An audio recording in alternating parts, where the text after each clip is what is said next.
good morning. We are actually live. Good Sunday morning. Pretend that intro said Sunday Sports Show, because this is the actual first ever episode of the Inside Edge Network Sunday Sports Show.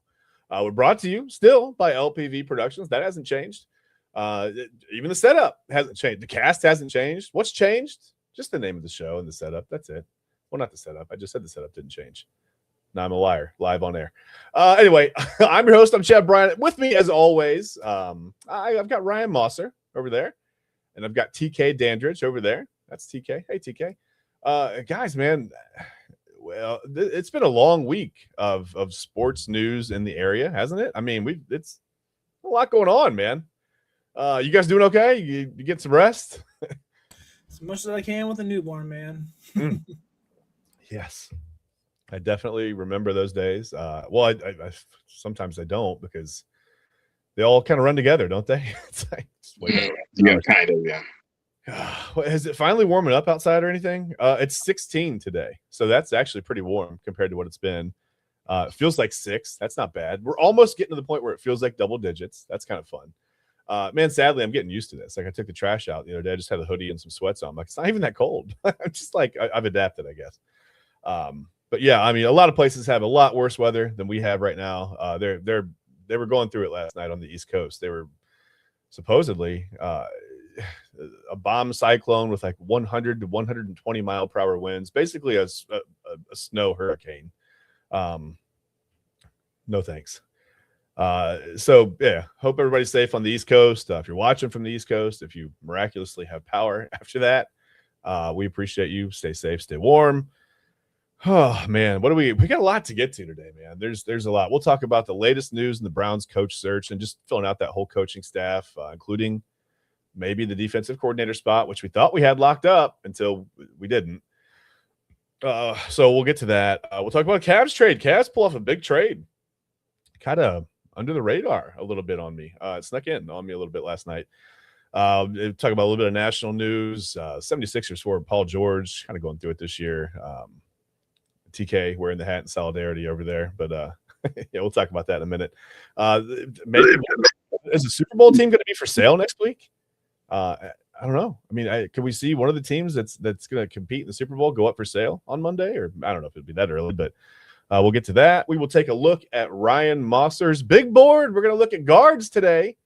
Interior offensive linemen. We don't have to mention the centers yet. We can just look at guards right now. And we're going to talk a little bit later. We'll get to what's on our minds. We each brought a topic to the show to kind of just, tell you it's like a show and tell. We're going to tell you what's on our minds, and we can all discuss. Listen, if you're watching, feel free to comment at any time. We'd love to hear your opinion on pretty much anything. Well, show related. Let's keep it PG. not anything, I guess. And then I guess we could talk about the Pro Bowl stuff a little bit. Did you guys see Myles Garrett last night playing dodgeball? Yeah. Animal.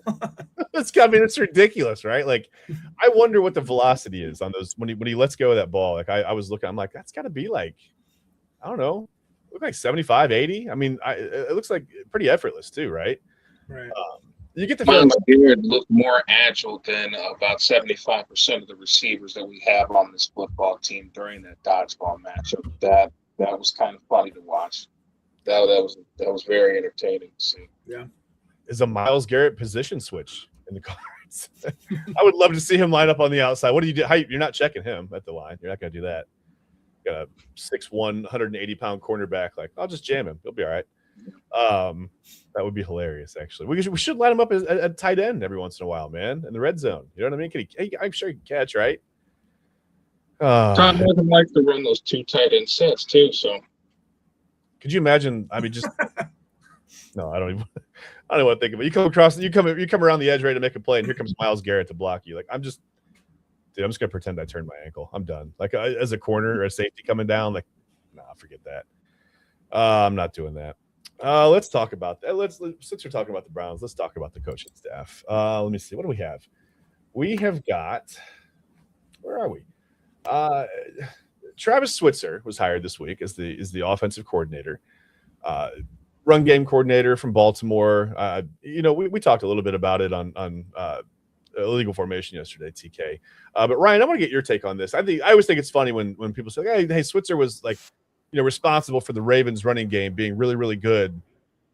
They had Lamar Jackson and Derrick Henry. I mean, I told TK, I'm like, you can probably put me in that position. And they wouldn't even listen to me and they'd be just fine. But I don't know. I mean, I think he does bring something to the table. I'm excited about it. I mean, he's also kind of a local guy, played offensive line at the University of the buzz kind of seems to be, legitimate regarding Switzer. I mean, what's your take on it?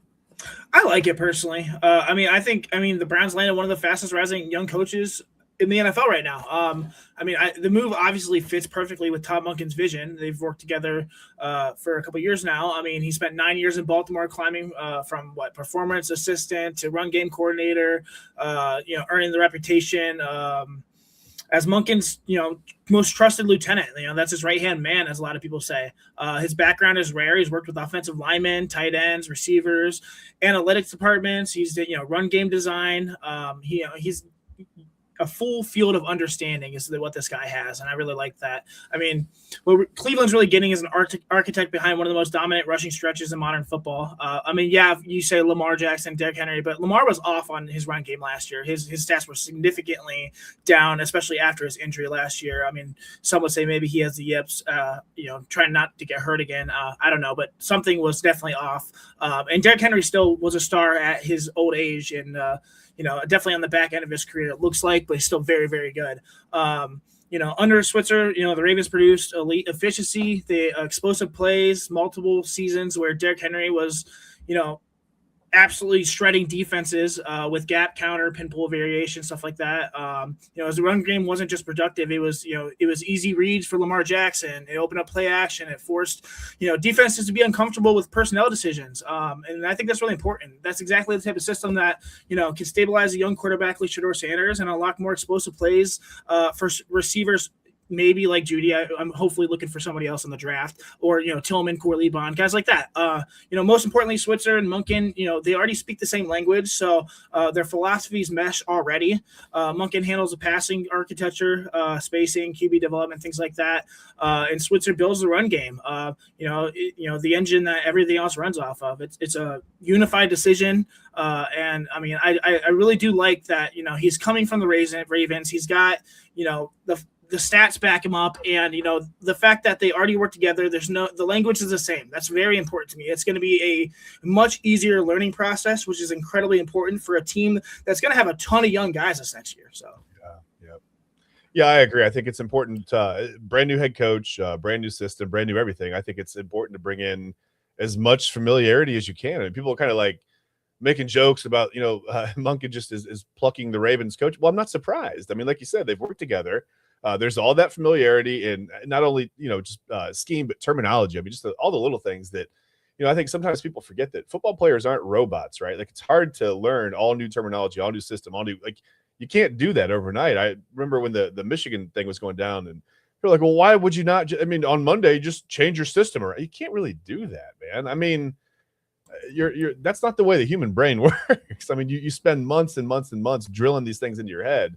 You can't just change it on a Monday and go, hey, California Raisin, I don't know, play is Bobby Brown now. Okay, cool. What is it? There's no connection there, right? Like, it's hard to remember that. That was two really strange examples, but I don't know what I'm doing. But yeah, I think that's important. I think the familiarity, I think that, and it sounds a little bit like maybe like kind of reminds me almost of Ohio State's scheme. Like you space it out a little bit, and then you use the power run game with that you kind of open up a little space in the middle, which could help. I think a limited offensive line. We don't know what that's going to look like going into next season. You have no idea. So I think that's another example of how Todd Monken. I just keep reading all these examples of how, again, he kind of tailors his scheme to the roster that's there at the time, right? And what's good with him is, the running back room is obviously, the benefactor here. His background is, diverse run concepts, gap zone counters, pinpool, like I said. Quinshon Judkins, if healthy, is going to be an absolute beast in this. And then, tight ends as well. Harold Fanta Jr. is going to feast. He's already feasting with Todd Monken as a head coach, I think. But now with Switzer's Ravens background, they lean heavily on tight ends, both as blockers and matchup pieces. Mark Andrews, Isaiah Likely, guys like that. He should be a major focal point for this Browns offense in 2026. And then on top of that, he also fits Monken's system perfectly as well. So I think he's going to be a gem in this offense. So yeah. Hey, TK, do you think it helps Dylan Sampson? I mean, can we get into the edge a little better now? I mean, sometimes I don't think we utilized his speed enough last year. Yeah, we really didn't. For the times that we did use his speed, we saw exactly what he can do with the football. The 28 receptions that he had, I think he had either 2 or 3 touchdowns. So it shows that he can get out of the backfield and make plays in the receiving game. You don't necessarily have to run him between the tackles. I seen, when we used him, the little bit that we did, we would try to slam him up the middle, try to, cram his head up the wall for 3 yards to carry. That is not his game. You obviously want to use him more in the screen game, probably line him up in the slot too. So, yeah, I definitely think he's going to have a much bigger impact than what he had this last year. They're going to use him as the Justice Hill in this run game, kind of like what they did when they were both in Baltimore. So, yeah, it should be a pretty big year for him. Okay, like I said, I just it's the more I read, regarding Todd Monken, it's like the more I get excited about the offense. Offensive line coach George Warhop is here from Baltimore. Pretty highly regarded. I mean, everyone around the league seems to, really respect Coach Warhop. I don't know. I mean, Ryan, I haven't really gotten your take on this yet either. Everybody, he's just plucking the whole Ravens coaching staff, but the familiarity, right? If you're going to go run a Ravens type of offense, you might as well have all the guys that know how to coach it, right? I mean, you can't spend time having the coaches get to know each other for the first couple months of the season. That's not going to work, especially if you're trying to turn this thing around relatively quickly, which, we know next year could be a little bit of a struggle. I mean, don't expect 12 wins or anything. Maybe don't even expect 10 wins, but we'll see. But how do you feel about George Warhop coming over to coach the offensive line? It's not Bill Callahan, but Warhop's pretty good, right? Yeah, I don't mind it. I mean, most people forget he was actually here in Cleveland for a stint too. He was here from 2009 to 2013 as offensive line coach, and he had some pretty good decent numbers. 2009, he was the offensive line was 8th. 2010, it was 16th. 11, it was 14th. 12, 5th, and then in 2013, it was 12th. So I mean, top 16, top half for sure, and then 3 top 10s there, or 2 top 10s. So nonetheless, pretty good. I like it. I like bringing him back personally. I think it's something we've lacked since Bill Callahan has been gone is, stabilization of the line. I mean, especially a veteran offensive line coach with decades of proven development behind him. And now all these guys are gone, and it's a big question mark on this offensive line, man. We have no idea. I mean, pretty much we're retaining Zach Zinter, Luke Whippler, DeJuan Jones, and Jack Conklin, and 3 of the 4, if not 4 of the 4, are hurt or healthy scratches. So a lot of work to do there. But his recent work in Baltimore is a perfect example of why this hire matters personally. I mean, he helped revive Ronnie Staley's career, oversaw Tyler Linderball's rise into the Pro Bowl center that he is. And I mean, maybe eyes are on him. Hopefully we can get him to come to Cleveland. That'd be pretty nice. He's got a lot of continuity with his offensive line coach, head coach, and passing game coordinator coming over to Ohio State, or not Ohio State, to Cleveland. Jeez. Sorry. Long day. Nonetheless, I mean, he's developed rookie, Roger Rosengarten into a reliable starter. His coaching identity is built on fundamentals, footwork, leverage, hand placement, and accountability. I mean, the exact areas where the Browns' offensive line has struggled with consistently. An system run by Todd Monken and Switzer, like you said, where the offensive line leads heavily on gap concepts, like I keep saying it, pinpool variations, play action protections. I mean, his versatility and technical precision fits the Browns seamlessly, I think. I think it also directly benefits the young roster, like I said. Hopefully DeJuan Jones, he's got a coach who has a long history of maximizing massive right tackles as well. Hopefully Zach Zinter and Luke Whippler, learn from him. They get a teacher who excels in developing young interior linemen. And then the run game, obviously featuring Quincy Junkins and Ford and Sampson, even hopefully Raheem Sanders is back. They get an offensive line coach whose unit traditionally thrives in downhill duo counter and, other schemes like that. So I really like it. I think that he's got a long list he's been everywhere, man. I mean, he has absolutely been everywhere and he's been offensive coach let's see, Kansas, Vanderbilt, New Mexico. He's offensive coordinator for the London Monarchs. He is OL coach for SMU, Boston College, the Rams, the Cardinals, Cowboys, 49ers, like the Browns, the Tampa Bay Jaguar. He's been everywhere, and he's had success. I'll take that. I'll take that wisdom, and especially on the offensive line coach or offensive line that's been struggling. I'll take that wisdom every time. So. Yeah, two things. I think they're going to have to be a little bit creative because we don't know what that's going to look like. We have no idea what those players are going to be. Do you think the plan is for DeJuan Jones to go back to right tackle? I think he should personally. I mean, it doesn't matter if he can't stay on the field. That's first and foremost. But I mean, he's a big. It looked like he was going to be a steal. I mean, what was he, a 3rd-round pick? And it looked like, finally we solidified one of the offensive linemen. But versatility is an issue, and especially with a man that size, that usually is an issue. So as long as he stays healthy, I personally would throw him at right tackle. I could care less about Jack Conklin. Like I said, versatility is an issue. He's been paid almost nearly $90 million and missed 45% of the games. Like, I could care less. Give me continuity on the offensive line. Give me somebody who can play, and then I'll worry about who's going to be coached up. So. Yeah. I get it. I mean, Conklin's had a hard time just even being on the field, let alone staying on the field, TK, when you hear all the offensive lines, top 12, top 14, 16, whatever, that's way better than bottom 2, right? Absolutely. I mean, you think if you can get just a little bit of power on this offensive line, that is something that we severely lack. Obviously, with the declines of both Wyatt Teller and Joe Bitonio, obviously the injury concerns with Ethan Postage and Jackie Conklin as well, DeJuan Jones, that you had already mentioned, we were severely lacking in power. So that's what kind of led to our run game becoming stagnant towards the end of the season. So I definitely think with the addition of that, we can improve significantly in that area. We have got to get younger on this offensive line. I expect there to at least be 3 choices made in the draft this April that are going to be strictly due to that offensive line. 5 is welcome. 5 is welcome. Give me 5. Give me 1 for each position. That'd be great. I mean, that's it sounds excessive, but it also, I mean, when you look necessary, it sounds very full and necessary. Yeah, for sure. 2 things can be right at the same time, brother. That's it. It's the all wide receiver offensive line draft, really. I think you can get some good quality high end starters in the first and second round at really both positions. I think you can get good depth. Probably even at the wide receiver position in the 3rd round, if you do it right, if you actually, find someone who can assess talent, you're gonna have to find someone that can do that because that person's not in the front office right now.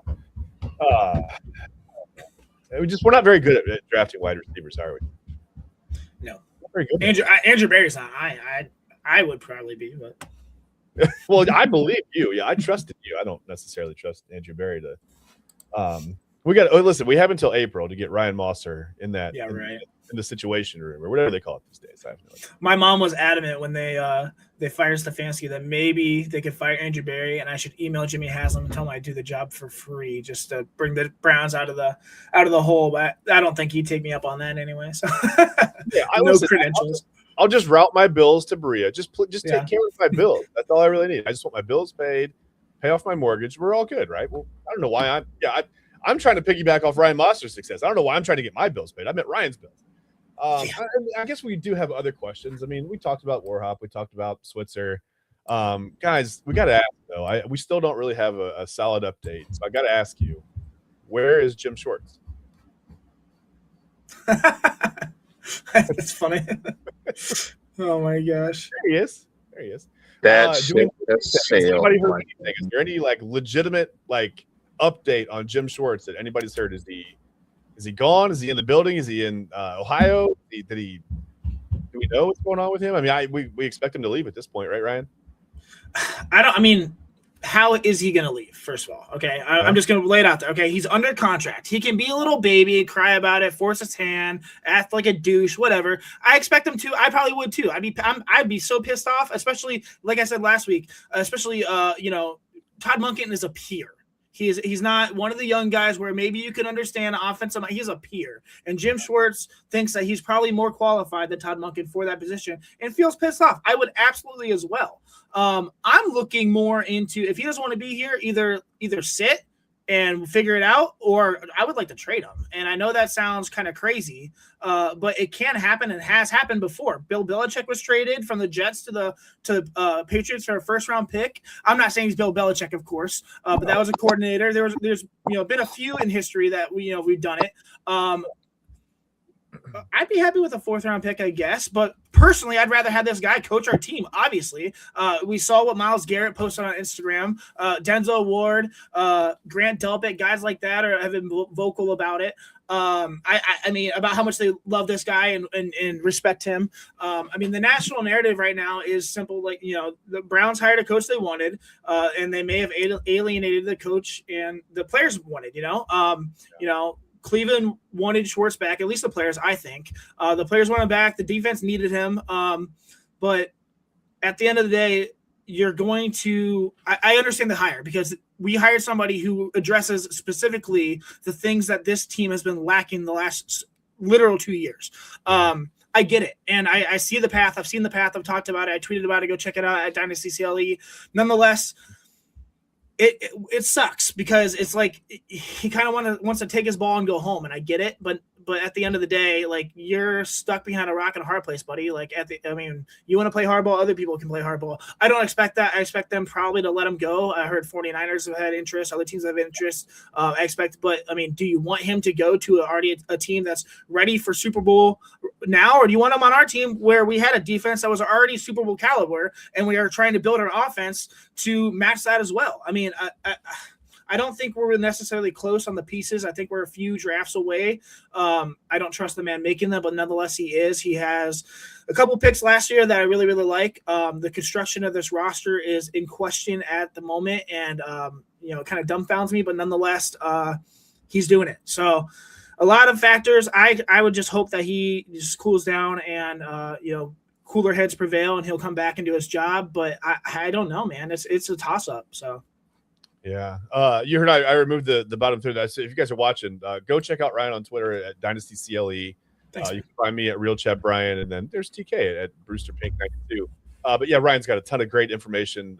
We talked about the algorithm, and Brian's been working on some things behind the scenes that are pretty amazing. So go check his Twitter out, follow him, follow us, follow all of us, follow the Inside Edge Network. While you're watching, just go over to the follow button and click that for us. But yeah, I don't know. TK, just to get back to Waldo, Jim Schwartz, it's not a foregone conclusion, right? Like, he could still come back. I know it's out there, it's public, it's hard to take it all back, but whatever. Listen, people get into spats and then they make up, right? We've seen Nick Sirianni of the Eagles fight with fans. We've seen them get into arguments on the sidelines, and they win games and they get to the play. They can make up, right? Like, we can fix this, can't we, TK? I definitely think there is a possibility, but sometime earlier this week, I had watched an episode of Worst Take with Quincy Carrier, and he spoke on this issue. After the imminent crash out, and him cleaning out his office and stomping out of the building like a damn 6-year-old, there isn't much leeway for him to come back. Okay.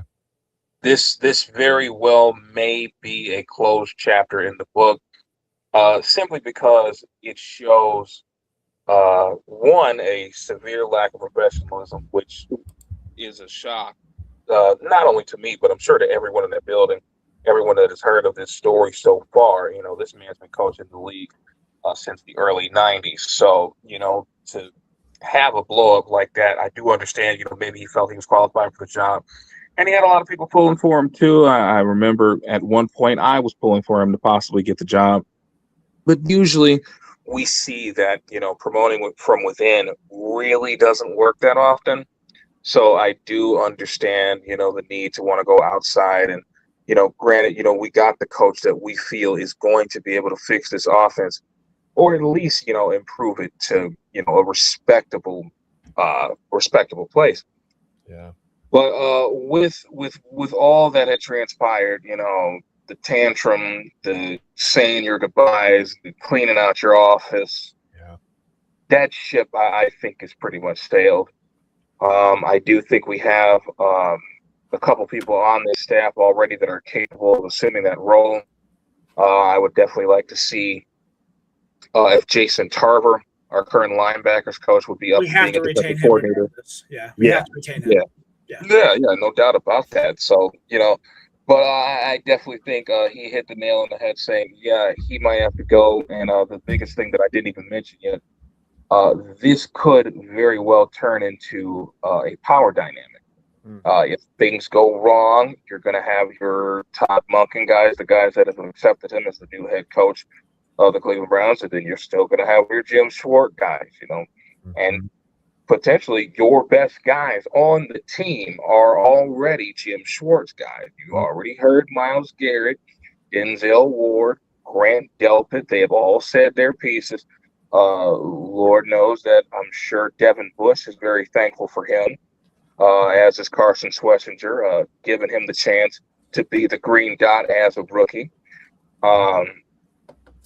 Mason Graham as well. Alex Wright had the best season of his career last year, despite missing a couple games. So, the last thing you want is yet another power struggle within the building, adding to the dysfunction that is already there. Now, wait, TK. So, Jimmy Haslam says there's no dysfunction. That means there's not any. Now, stop it. Come on, man. He is lying behind. I ain't buying it for a second. This is only going to create further discord. I think later on down the line. I obviously hope not, but at the same time, I just think the way that he handled that news, I really don't know if there is any coming back from that. I hate to be so frugal when it comes to that, but at the same time, when you crash out like that, when you don't get the decision to go in your favor, it's a bad look, and it may present bigger problems in the future. So, in order to prevent that, Jim Schwartz very well may be fired. See, I don't know. I disagree a little bit. I feel like, I understand. Yeah, it's a bad look. You look like a 6-year-old, like you said. But all reports are saying Jimmy Haslam wanted to retain this guy. He wants him in the building. Myles Garrett, Denzel Ward, Grant Delpit, all these guys want this guy in the building. Why can't we just throw a couple more $1 million at it and see it? Give him a little bit of a pay raise, see if we can keep him in, finish his contract. He just coached the single season sack record player. That means something. He had a top 5 defense this last, a Super Bowl caliber defense. He does have a little leverage. I'm not saying, like I said, he did leave like an idiot and like a crybaby, but nonetheless, like, hey, my resume, what I've done specifically for your organization and your players, what they're saying, that he definitely can come back. I'm sure Jimmy Haslam's going to have to do something, give him a little extra money, give him a raise. I don't know if that would work, but I think he would be, at least in the Browns perspective, come on back. It's fine. So, yeah. Let me ask you too. You bring up a good point with the leverage and obviously the track record. I would imagine the feel around the league. Sometimes when a guy does something like this, you're like, the league, like, no one's going to touch him now because he's got this. Now there's this, this, I don't know, reputation of stirring up trouble, whatever. But that's not really Jim Schwartz, is it? I think everybody around the league would kind of maybe side with Jim Schwartz over Jimmy Haslam. I'm sure other owners, other front offices have seen what's been going on in Berea. Probably side with Schwartz over Haslam, right, guys? Yeah, and if not most fans. Without question. Yeah, okay. All right, well, yeah, so maybe Schwartz has plenty of leverage. Maybe he comes back and makes an extra $1.5 million or $2 million. I don't know. We'll see.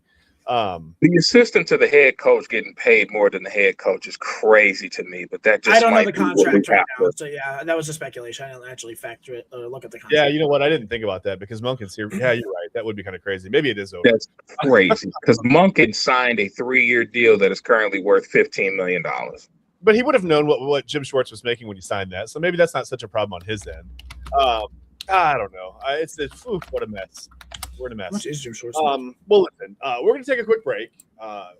When we come back, we're going to talk about, like I said, the Cavs snuck in a trade on me. I was just kind of busy doing other things last night. Wasn't really watching my phone, and suddenly I saw the Cavs had pulled off a trade. I'm like, I don't even know when this happened.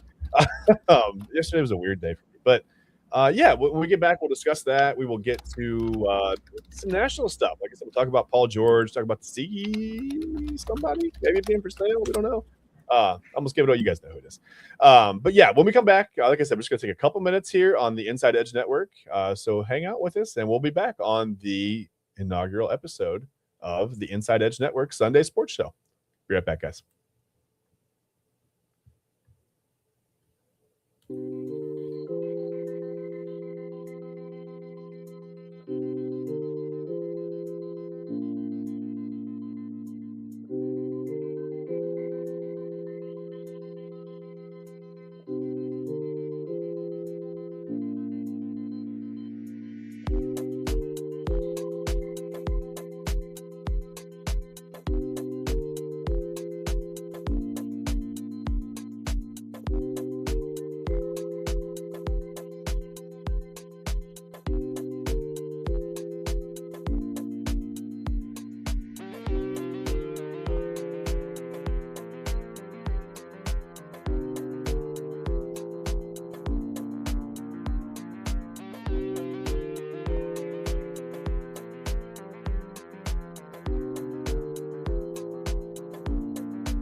Welcome back to the Inside Edge Network Sunday Sports Show. We are just getting ready to. We got to discuss. We got to talk about the Cavs. I like I said, I completely missed this. They pulled off a big trade. TK, man, tell me some details, man, because all of a sudden now DeAndre Hunter's gone. We got what's going on, man? Tell me what happened.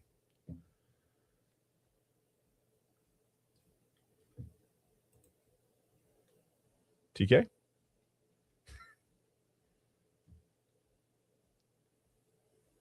You're muted, buddy. All right, there we go. All right, sorry about that. Our first time. We don't know what we're doing. We're going to figure it out as we go, though. I promise. It's the first Sunday sports show. See, we're starting over. Go ahead, man. All right. The details of trade.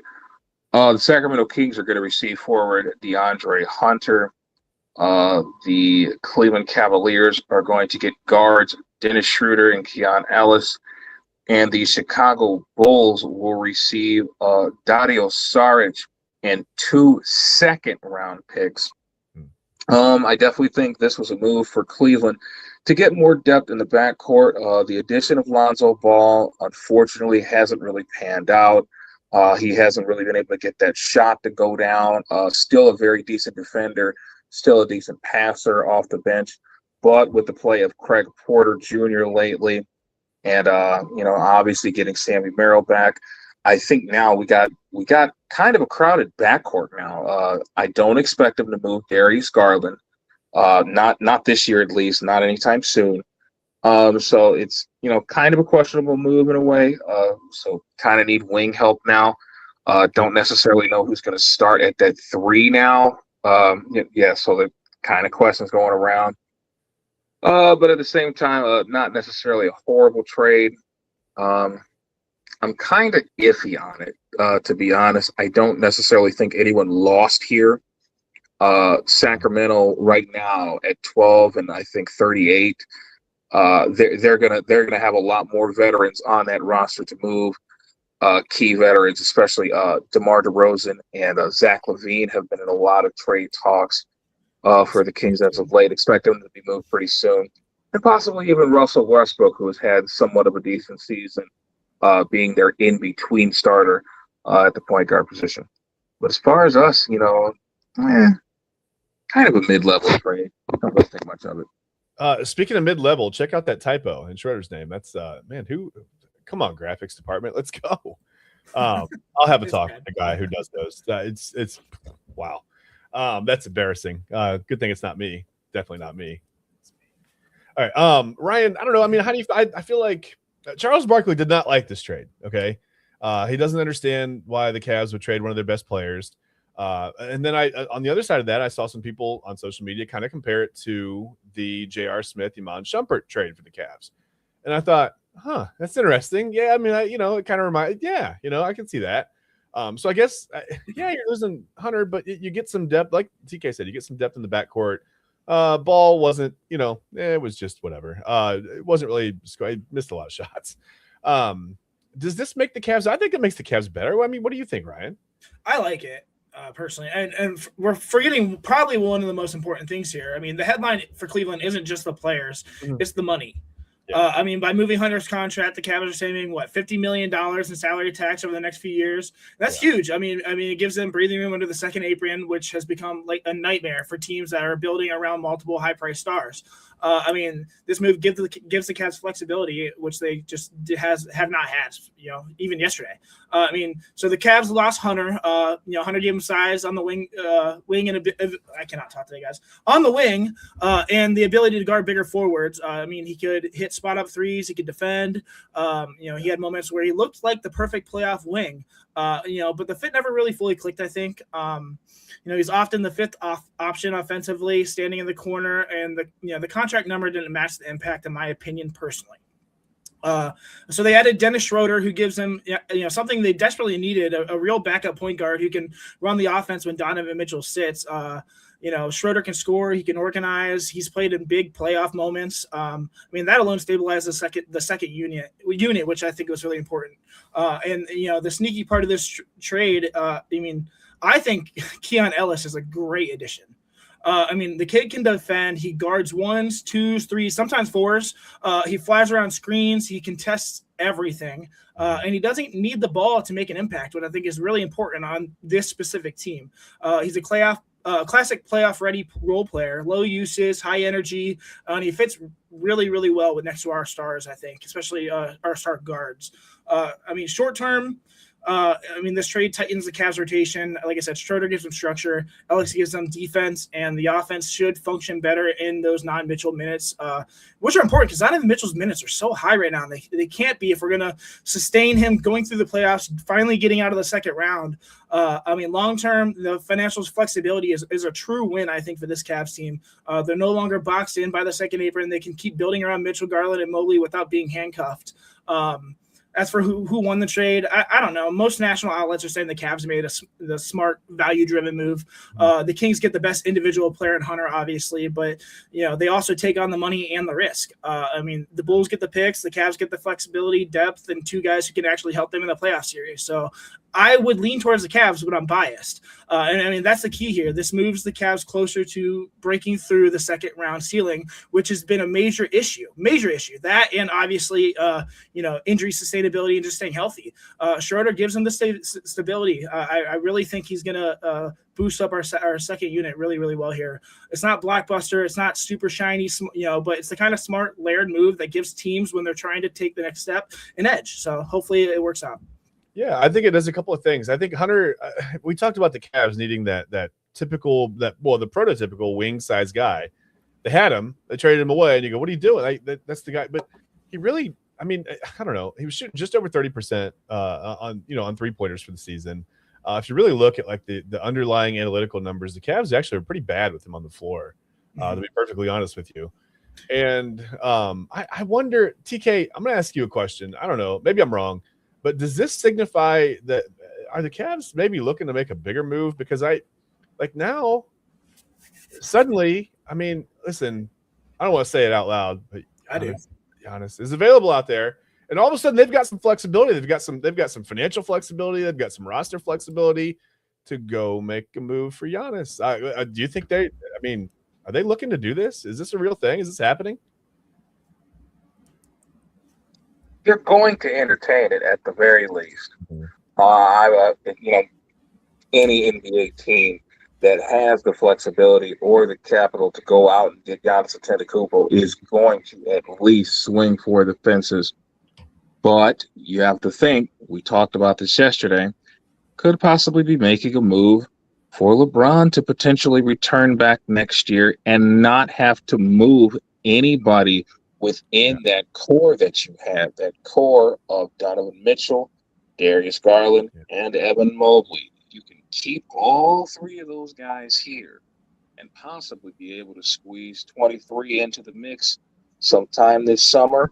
Or if you want to just go ahead and shoot for the fences now and maybe relinquish a couple of ones for Giannis Antetokounmpo. Either way it goes, I definitely think a bigger move is in the future. You were right on the money with that one, CB. Okay. I just started looking at things and I'm like, I'm trying to learn NBA trades, man. I told Eli Moon on a show earlier this week, I got to take calculus or something. I got to figure out how NBA trades work. There's too many numbers, too much math. I was told there'd be no math. It's tough, man. You got to match the money and it's hard. So Ryan, I saw you waving up. You would welcome LeBron back here. Yes. Yeah. First of all, I think the most obvious trade coming next is Lonzo Ball. I think he's gone for sure. It would give him more flexibility, more roster spots, and more room to chase, those bigger swings, like LeBron or Giannis. I would absolutely take LeBron. I don't care. I would take Giannis too. Obviously, you're gonna have to trade some of the core, probably Evan Mobley, Darius Garland, multiple first-round picks, some swaps, maybe some salary to get Giannis. I don't know if that's really realistic. Yeah. TK, can you real quick explain LeBron coming here for free next year or just for money? Because I am lost on that. I was expecting a trade here. So can you talk about that real quick? To be honest, I really don't think money is going to be the issue. He just signed a 2-year, $100 million extension not too long ago.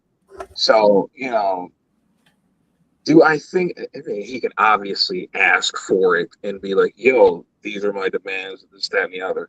Right. But I honestly think, this may be his last year or two in the NBA. So I really don't think money is that big of a deal. He could just be coming back here to, relive the glory days or to possibly try to push us to another ring. Possibly, you would think that would be the the reason why he's coming back. But I really don't think money is. So this year, you don't think it's for sure? It's obviously not his farewell tour this year. He hasn't put on the show.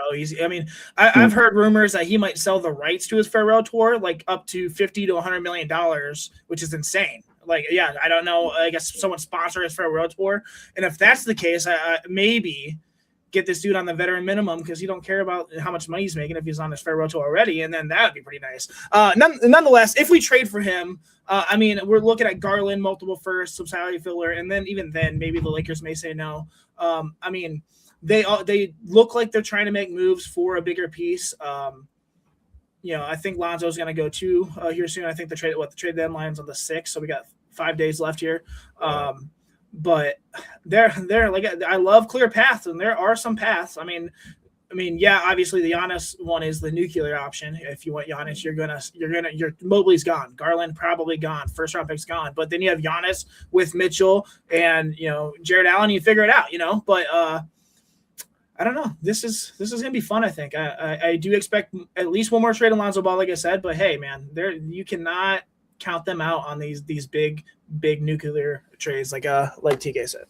Okay, well, what if I told you guys you could get Giannis and all you had to give up, not all you had to give up, because this is a lot, but would be Darius Garland, Jared Allen, Malachi Branham, maybe a couple first-round picks, probably at least 2, and Lonzo Ball. I'd probably have to find a third team in that mix. Adios. See you later. Right? Amen. Yeah, you've got Schroeder. You've got, in a heartbeat. Yeah, even if Schroeder doesn't know how to spell his name, you've got him. Listen, I love Garland, but Garland, as great as he is on the court, he's got to be on the court. Yeah. I mean, you have Giannis, who's a superstar. He's not a great player in Garland, a superstar. If you have the opportunity to bring a guy like that in for that, you have to do it. Yeah, I would think so. I think you have to do that. So that's kind of exciting. I don't know. I like NBA trades, right? When you have 5 guys on the floor, trade makes a big difference. Sometimes the MLB trade deadline that we call a trade a blockbuster trade, and the guy hits 220 with 7 home runs down the stretch. You're like, meh. And then just goes and signs with the Dodgers afterwards. And it's like, okay, well, whatever.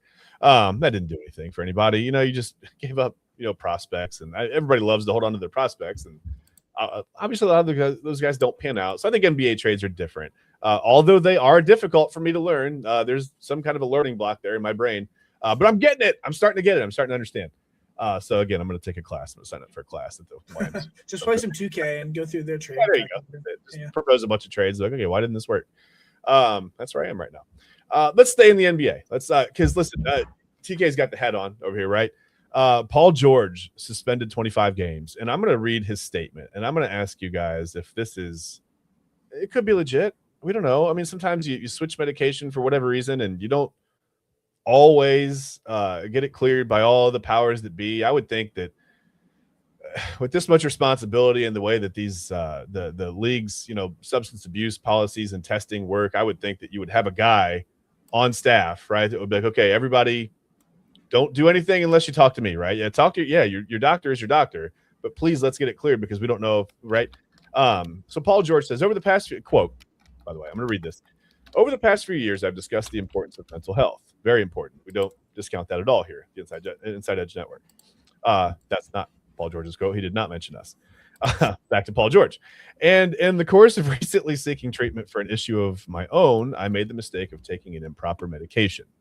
I take full responsibility for my actions and apologize to the Sixers organization, my teammates, and the Philly fans for my poor decision-making during this process. Focused on the time, mind and body, best condition. Okay, you know where he's going with that. So let me ask you this. Could totally be legit. I listen, mental health is very important. I think if you're struggling, please, there are all kinds of outlets. Seek help. Talk to someone. Talk to anyone, because you may not even know what's available to you. Someone else, a friend, a family member, someone may know, right? They may be able to point you in the right direction. So first and foremost, please take care of your mental health. It's so important. But with this statement from Paul George, do you think this is like, I mean, I hate to even, is it legit, or is he just kind of leaning on mental health for a little bit of like, hey, please welcome me back in 25 games. Like I don't know. I mean, is it that simple? Did he just switch medications and there's a banned substance in there? I mean, I don't know. TK, what's your gut feeling on this? Usually this is the case, somebody can change a medication, over time, and just so happens this is in that, and it just so happens to be on the list of banned substances in the NBA. Happens all the time, happens in the NFL and the MLB and the NHL as well. I get it. Accidents can happen. With that being said, this entire Paul George in Philadelphia experiment has been a complete dud. I honestly think, even if you do welcome him back in 25 games, how many games would you have left? About 7 or 8, and that would probably bring his total of games played this year to just over 30. And for the 2 years that he's been a Sixer, it would still be under 80. I think it is time to really consider moving on from Podcast P. This has not been a fruitful experiment at all. It's almost sad to see because, obviously, all those years in Indiana, then, of course, him breaking his leg in the Olympics, then, kind of bouncing around like a ping pong ball around the NBA. It's just – and now this. So, I definitely don't think his career is over, but his career as a Philadelphia 76er needs to be coming to an abrupt end very soon. Yeah, it's too bad. I mean, I don't know, Ryan.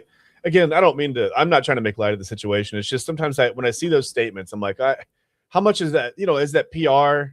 Is it the truth? Is it a mix, 50-50, 60-40, whatever? I don't know. I mean, do you agree with TK? You think his time in Philly's done now? I mean, he's 35 right now? Is that right? A little older than me. That's crazy. I mean, I'm not touching the mental health thing. It's not as I'm not there. I don't know. I personally have struggled with mental health issues. I get it. So I'm not gonna kick a guy if he's down or when he's down. Nonetheless, no. I mean, but I want to focus on how this impacts the NBA and specifically the Cavs as well. I mean, Paul George. 25 games is a major setback for the 76ers, and I think it's an unexpected boost for the Cavs. There's only 34 games left on the Phillies schedule, and he'll miss nearly the entire stretch run, returning just for the final 9 games, as TK said, just before the postseason. For a team that's already sitting 6th in the East, I don't know. I mean, and they're struggling with consistency, losing one of their top players. I mean, he's their third scorer on their team for 2 months, just puts them in real danger of sliding, into the play-in race. Like Chad said, he accepted responsibility, but the consequences are pretty severe. Out 25 games and forfeits $11 million in salary. But in the meantime, the Sixers lose the reliable scorer and spacer. Yes, he hasn't been out there a ton because of injuries, but nonetheless, he's still out there and he's doing okay this year. And the pressure on Embiid and Tyrese Maxey, spikes dramatically now. Multiple analysts believe that this could force Philly into aggressive move at the deadline just to stay afloat. And and that aligns with TK. For Cleveland, the impact is straightforward. The path to a top 4 seed opened up a little bit more now, I think. They're trending upwards with, Philly weekend. And, this is a chance to create real separation in the standings. The Eastern Conference picture shifts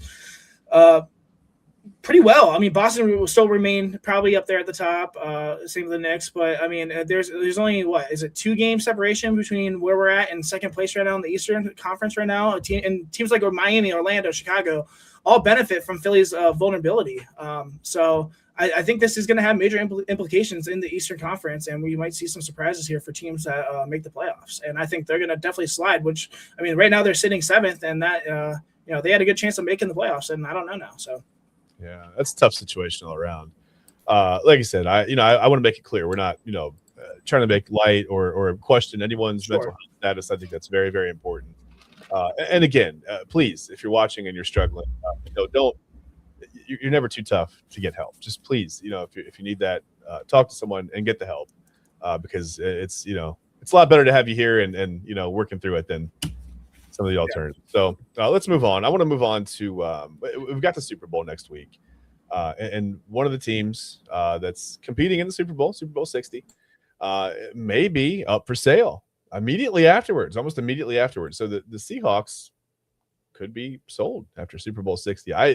Former owner Paul Allen, the Allen family still owns the Seahawks. I think they're, it's a group, whatever. Microsoft founder, right? Microsoft founder. Yeah, Paul Allen. Yeah, co-founder. Yeah. Co-founder. Yeah, of course. And a lot of people are saying the Seahawks could go for $7 to $8 billion. Does it matter? I don't know. I mean, I guess there's not a lot to cover here, Ryan. I just want to get your thoughts on this.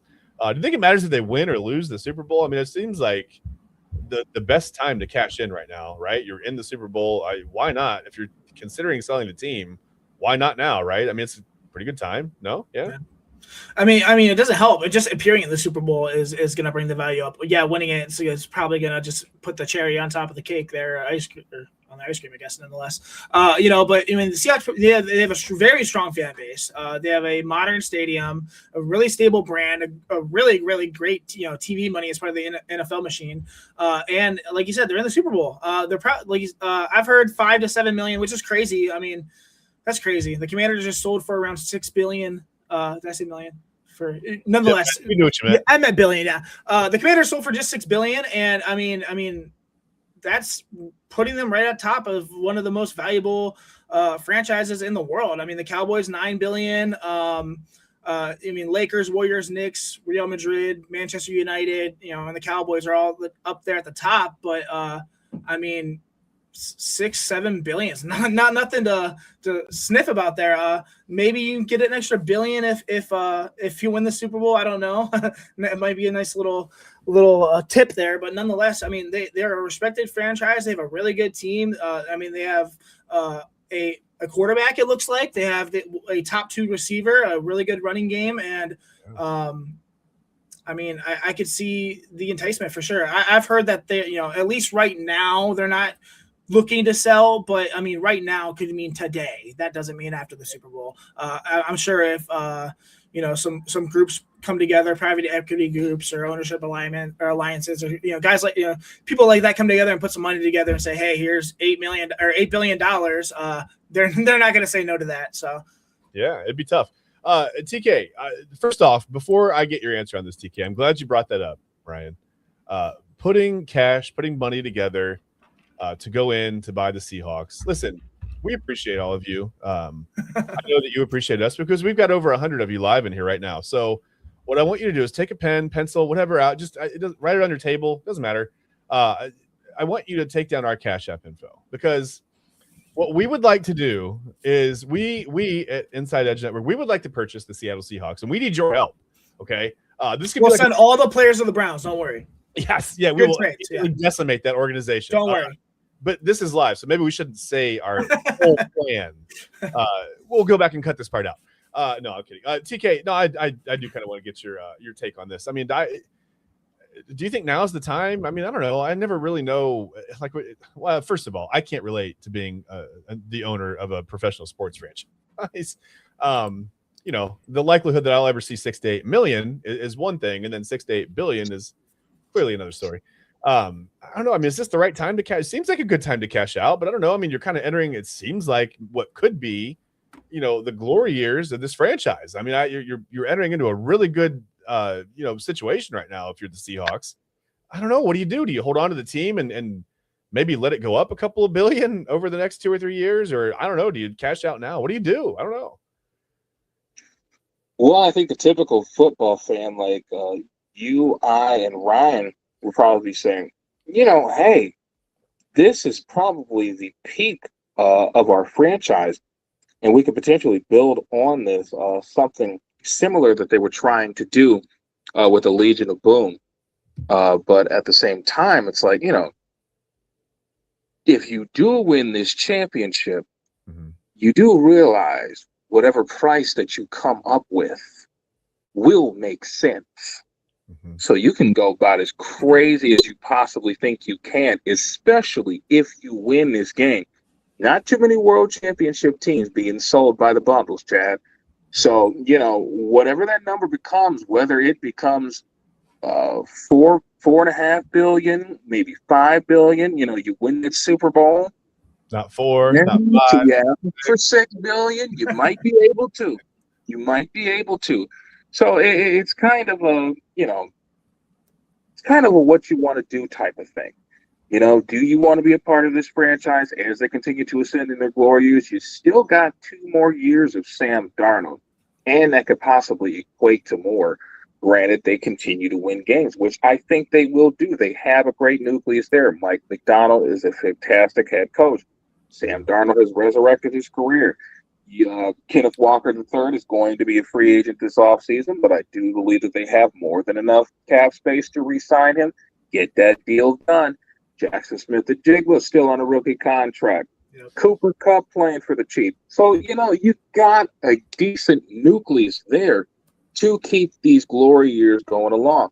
But at the same time, you guys win that bowl. Ain't no telling what you can do with that price tag or what you can move that franchise for. So if you're all about the Benjamins, then you go ahead and you sell that football team because you're going to get a whole hell of a lot of them. Yeah, right, but so say they sell this team though. Could we see a supersonic situation here where they're out of Seattle now? And I mean, that's the major implication I can see. Other than, I mean, the players are still going to play, the coaches will coach, GM still going to build the roster. Nothing really changes other than the fact that maybe there's no ties to Seattle anymore. They want to go to a different market. So I don't know. That was going to be my next point. I mean, if you bring in an owner, you don't know. I mean, obviously I think you have to lay out a plan. It has to be approved and you have to go through all that stuff. But I mean, people, things change. I mean, look at, what happened to the Browns here. And another thing, you've got, I love this because Raul Havana, I'm going to bring up a comment in a second, but you've got Seattle ownership just making really frugal decisions and raising the value of their franchise. And meanwhile, you've got Browns ownership. Raul says Jimmy might try to pay for the new stadium with expired pilot rebates. I mean, we're in two different situations. So as far as raising value to the maximum amount, we don't know what that's like here in Cleveland. That damn owner of ours, man, we have no idea. So again, one more time, just make sure, just remember us. We'll start a GoFundMe, Cash App, Venmo, Zelle. If you got Chase Bank, Zelle is a good option to send us money. We'll make you all co-conspirators. I mean, co-owners, not co-conspirators. We're not going to decimate the Seahawks franchise. We're not doing that. We are going to own them responsibly. So, I want to talk about the Pro Bowl a little bit because the Pro Bowl happens Tuesday. Are you guys going to watch this? I mean, I think I'd rather watch like local recreational flag football, right? So boring. Like I would just rather go to the park and just watch the guys that, whatever. But I thought this was pretty cool. The Pro Bowl quarterbacks, we'll move on in just a moment. But the Pro Bowl, the AFC Pro Bowl quarterbacks, they apparently get along pretty well. Josh Allen and now we've got, Joe Flacco's in the mix now, but don't worry about that. Because the three original AFC Pro Bowl, they took a picture together and I thought this was pretty cool. We'll bring that up. Look at that. That's pretty cool. That's great. Nothing at all. I think that's great. So, sorry. Anyway, listen. Next week on the show, we're going to talk about, and we'll get to Ryan Mossor's big board here in just a moment. Don't go away. We're going to take a break, but next week I just wanted to tell you guys. Next week on the show is going to be a little bit. We're going to go on the Wayback Machine. It's going to be like a retro. We've been doing this Sunday sports show for almost 2 hours now, right? So we're going to go retro on you next week in case you missed the old Sunday NFL pregame show. And we're going to do the Sunday NFL pregame. No, we'll still call it the Sunday Sports Show. But we're going to preview Super Bowl. Next Sunday is going to be all Super Bowl all the time. We're going to wall-to-wall Super Bowl coverage. We will talk about prop bets. We'll talk about, we're going to figure out, and you can chime in with us. I would love to hear everyone's take. We can talk about, we can bet on everything. We're not really going to bet. We're just going to talk about the fun prop bets that are out there, like the color of the Gatorade for the winner to get dumped on the head coach. That's a prop bet. The length of the national anthem, the length of the halftime show, just all kinds of silly kind of things. I think you used to be able to bet on the flyover, like if the flyover would be on time or whatever. All kinds of crazy stuff. So definitely you want to be here for that one. That's going to be a big one. We'll start again about 11 o'clock a.m. Eastern Standard Time, of course, on Sunday morning. And it's going to be all Super Bowl. We can talk any commercials. Usually it's weird because now, like back in the day, you used to have to watch the Super Bowl to see the commercials. Now they leak, right? Like a week or two before, you start seeing like Super Bowl commercials hit the air, and I'm like, what? Like, why are they doing this? Now you have to pre-market the marketing, which is weird to me, but whatever. That's where we are.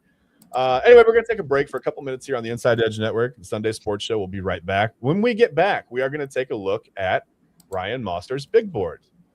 The big gosh.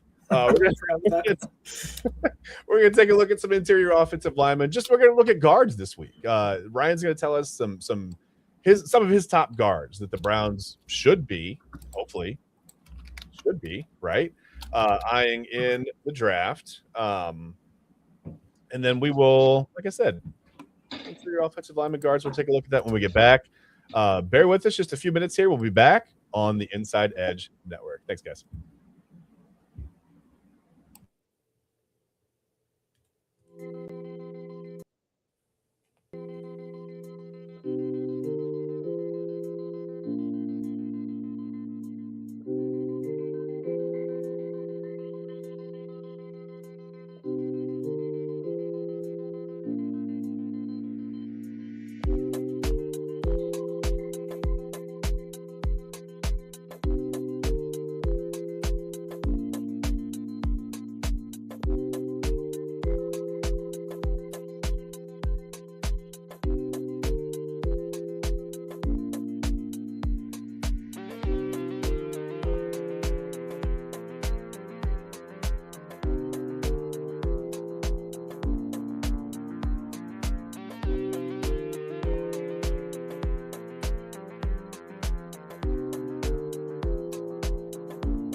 Okay, welcome back to the Inside Edge Network Sunday Sports Show.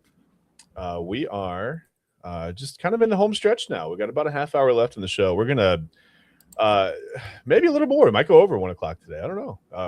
We're in the home stretch though. We're bringing it home. We're gonna go to Ryan Mossor. We're gonna check out the Ryan Mossor big board. We're gonna talk about guards today. There he is working hard. Love the suit and tie. That's what when Ryan Mossor goes to work, man, it's serious business, right? You got the suit, you got the tie there, you got the hat, you got the headphones on because you got to listen to the audio. You got stuff going on behind you. But yeah, let's take a look.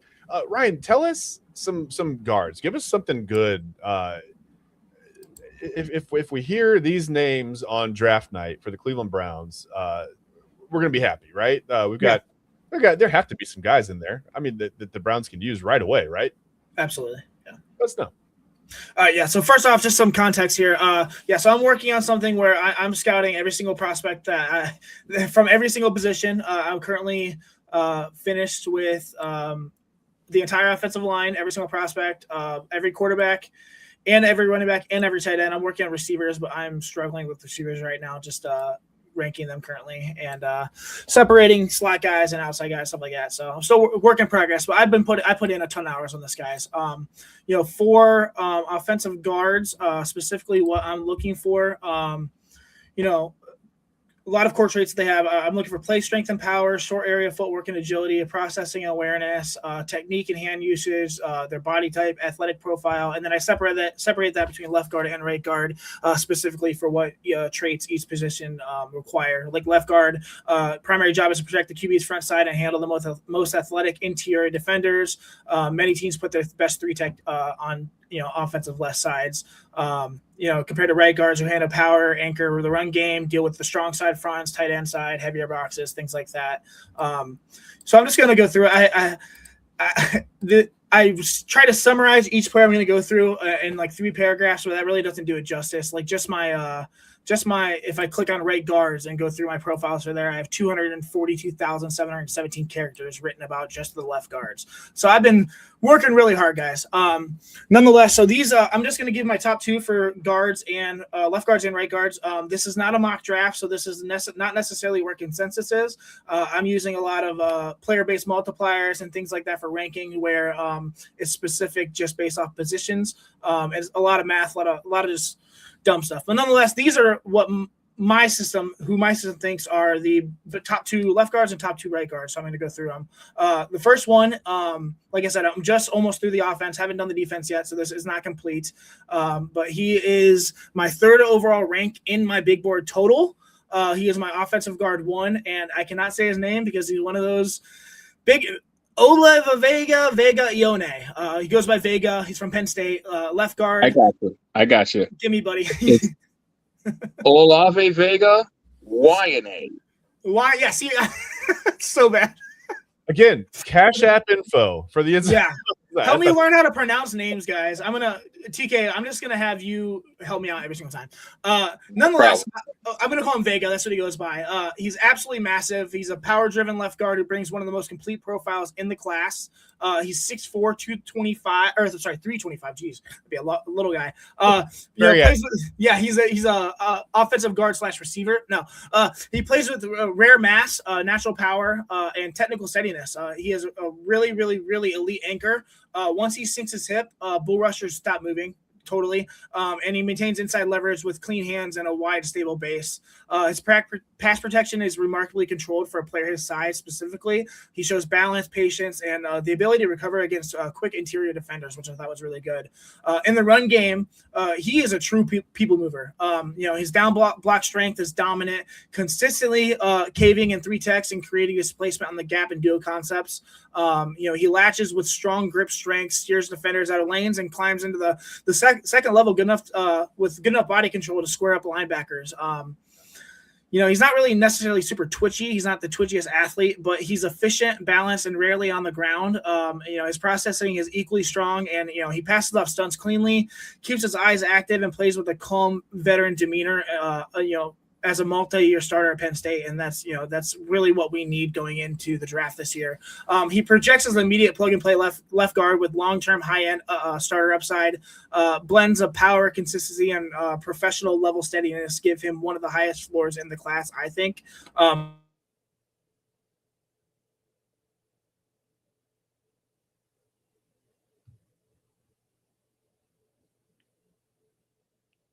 We may have lost Ryan Mossor for just a moment here. Give me a second while we get him back in. Ryan, if you can hear me, we don't have you right now, so give me just a moment. Or you're just really shocked by something that you read about Vega. So either that. And when Ryan comes back on, when we get him back in, I'm going to ask Ryan just kind of where he projects Vega to be picked. Right, we're calling him Vega now because I'm not trying that name. TK, what was it again? It's Olave Vega, YNA. Olave Vega, YNA. Did I do it? Yep. It's a mouthful, man. It definitely is. I did it. Took me a while to get the pronunciation right, too. Yeah. Some of the names are tough, man. Tough, I need to take a class in NBA trades. I think I also need to take a class in sometimes like pronouncing guys' names, right? Yeah, definitely. So as soon as I see Ryan pop back in, we're going to get back to the Ryan Mossor big board. No worries. We'll have him back on here in just a moment. But yeah, listen, Ryan's algorithm, again, at Dynasty CLE. I mean, check Ryan out on Twitter. He's, like he said, he's been doing a ton of work behind the scenes. This is an immense amount of work. More work than Starlink, apparently, to keep the Wi-Fi up over at his place. So you got to give him credit there. TK, I mean, a Penn State multi-year starter on the offensive line is that makes me feel pretty comfortable for the Browns. Before Ryan comes back in, where do you see? Because listen, the Browns can't get all the top offensive line targets. Not going to be able to do that. Right. They're going to have to get a wide receiver in there at some point. Like I said, I trust some organizations to draft a wide receiver in the second or third round and make him go out there and be a fit and to have him contribute right away.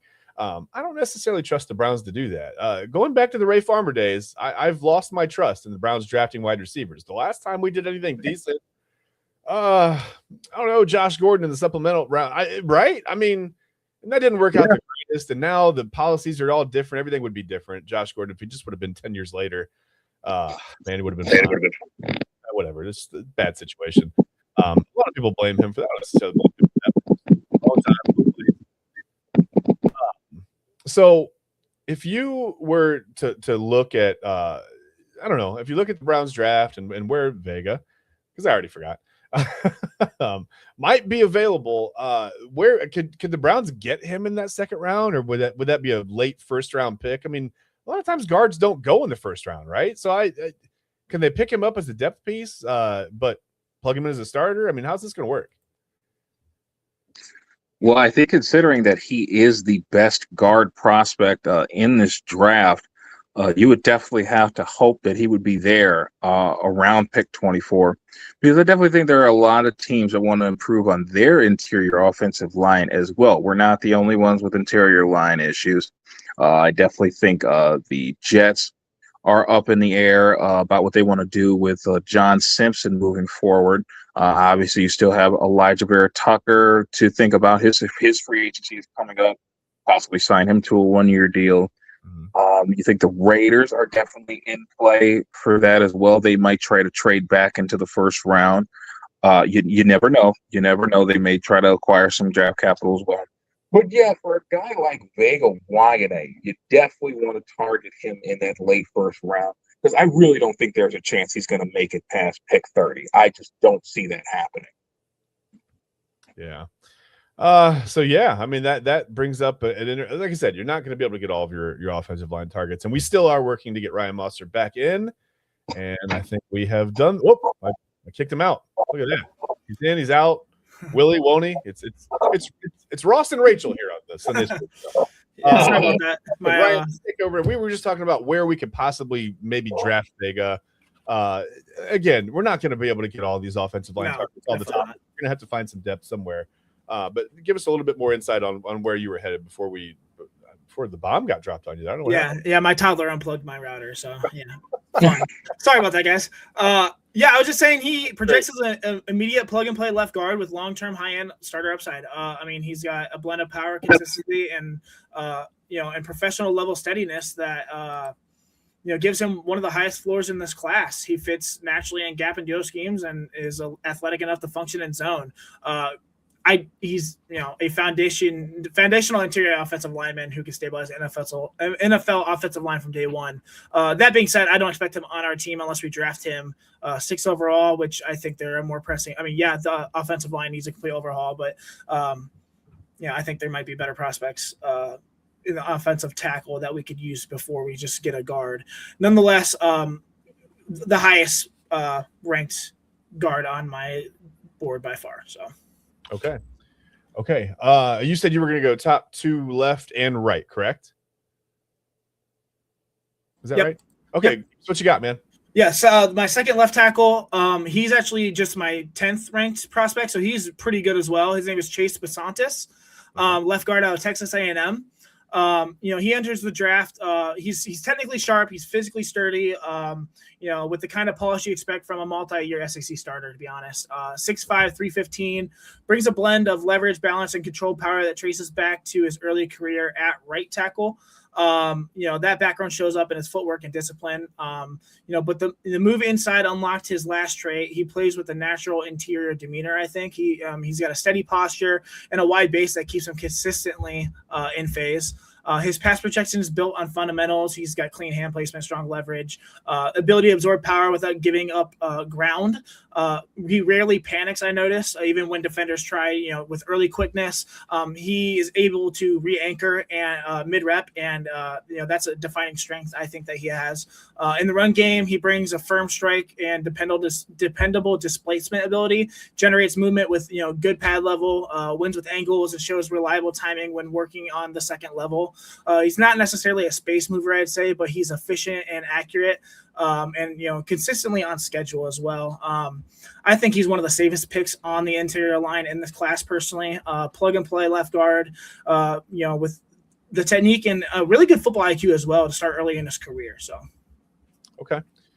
We know what I would love to do. You've got the top 2 left guards. We're gonna get to the top 2 right guards at some point before the draft. We've got to do a draft special. I would love to see a mock draft that you kind of put together for the Browns based on your best players available that plug the holes that the Browns really need to plug. Because, I mean, we talked about best player available versus plugging holes, and I think it's kind of both for the Browns. I mean, you've got a lot of organizations are in a situation where it's like, well, let's just add a guy, to the roster, and we'll be good because we can, find a spot for him. We'll find a way to use him.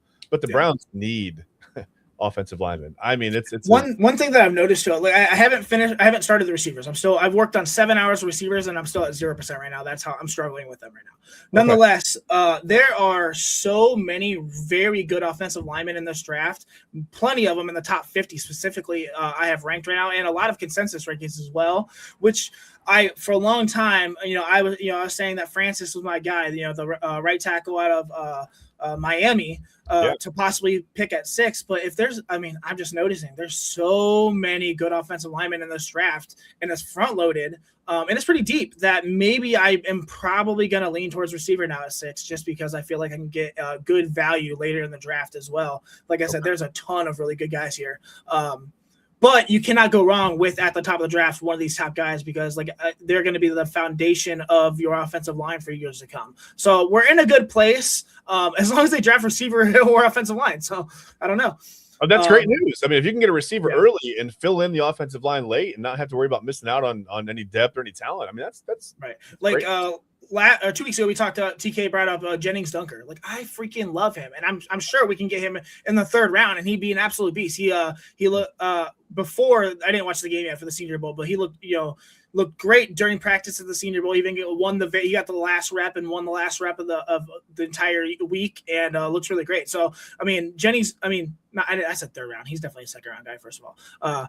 But nonetheless, Trey Zune, there are. I'm telling you, there are so many guys I really, really like. it's front loaded with line. So if we can, I mean, yeah, there's these top 3, maybe 4, maybe Concepcion is that 4th guy in the slot that you want receiver, or Denzel Boston. But then there's a pretty decent drop. There's still some good value, but definitely not. It's not front loaded like it is for linemen here. So okay, well, front loaded with linemen is a great. That's great news for the Browns. Yeah. Maybe that speeds up the turnaround a little bit. If you can get some good offensive linemen in here and get some things rolling, it's still, it's probably going to take at least a couple of seasons, but maybe it's 2 instead of, 3, 3.5, 4, Right. which is obviously better because we've been going through it. We've been going all the way through it. So give me your top 2 right guards. Give me, go ahead and let's move to right guard and we'll talk about that. All right, yeah. So my top right guard is actually my 23rd ranked overall prospect right now. Almost halfway done with all the players. Right guard out of Texas, DJ Campbell. Not consensus, probably the top right guard, but he graded really well in my system. He's compact, power-driven right guard from Texas who wins with overwhelming strength, leverage, and he's very violent. He's got some really good finishing style of violence there. 330 plus with a natural low center of gravity.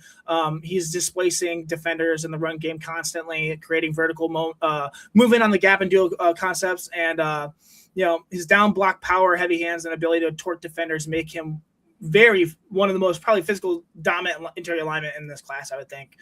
Pass protection, he brings a top tier anchor and a wide stable base. He's not a lateral athlete by all means at all, but he's got really good balance and core strength. And improving independent hands allow him to recover and reset mid rep. Improving. He does have some improvements. Like I said, these guys are, they're not the top of the top now. We're starting to get down a little bit, but nonetheless, I still really like him a lot. He has power. He's hand stunts with patience and communicates cleanly across the interior.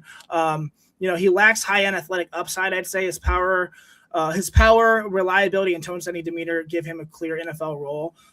He projects as a long-term starting right tackle in a gap-heavier duo offense. Physicality and anchor give him early value, I'd say. And with continued refinement and footwork and timing, I think there's a lot of upside here as well. So, okay.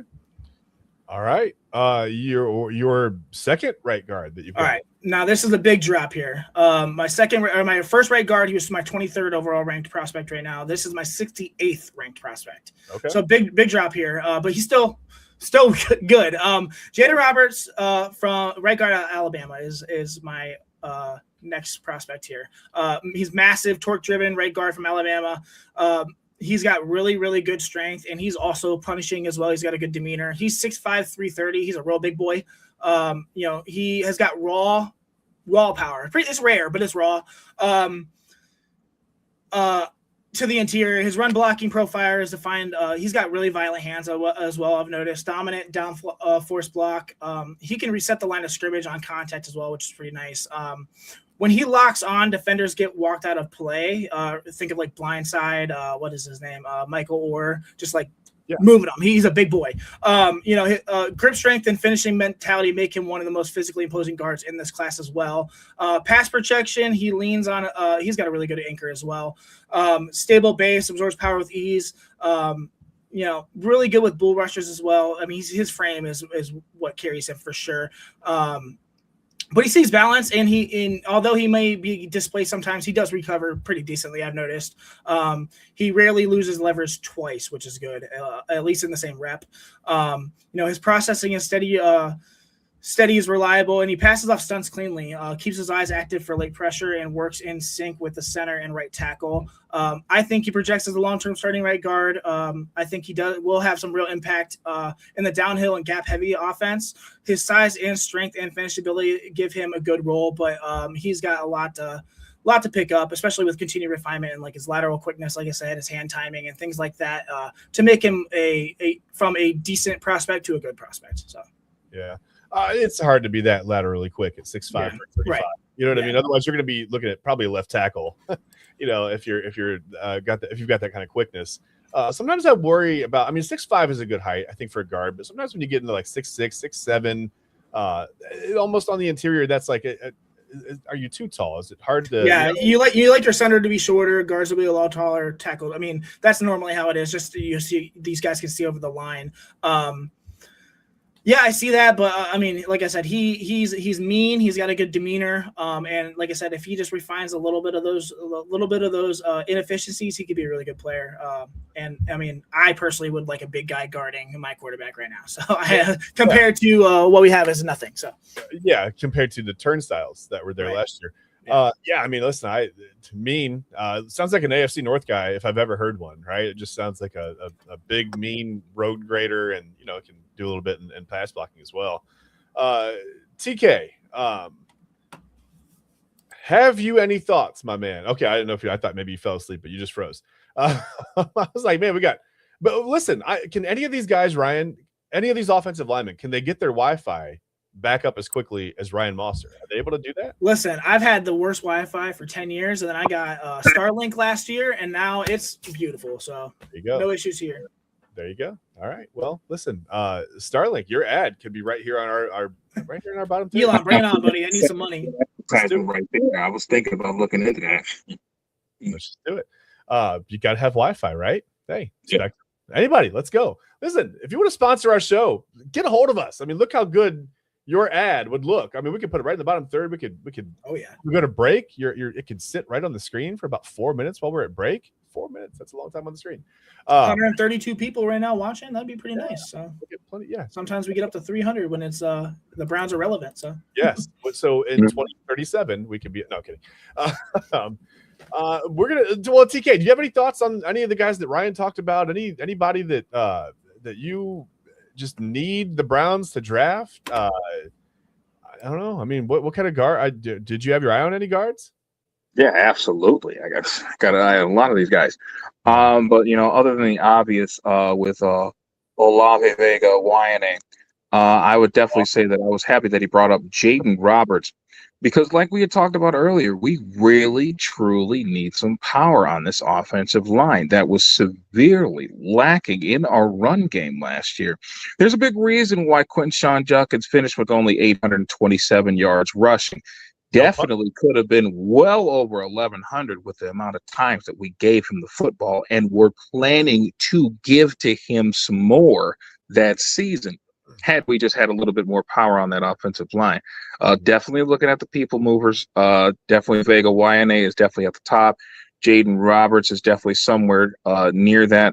I like Brian Parker II from Duke. I don't know whether or not he's going to be a guard or a tackle at the next level.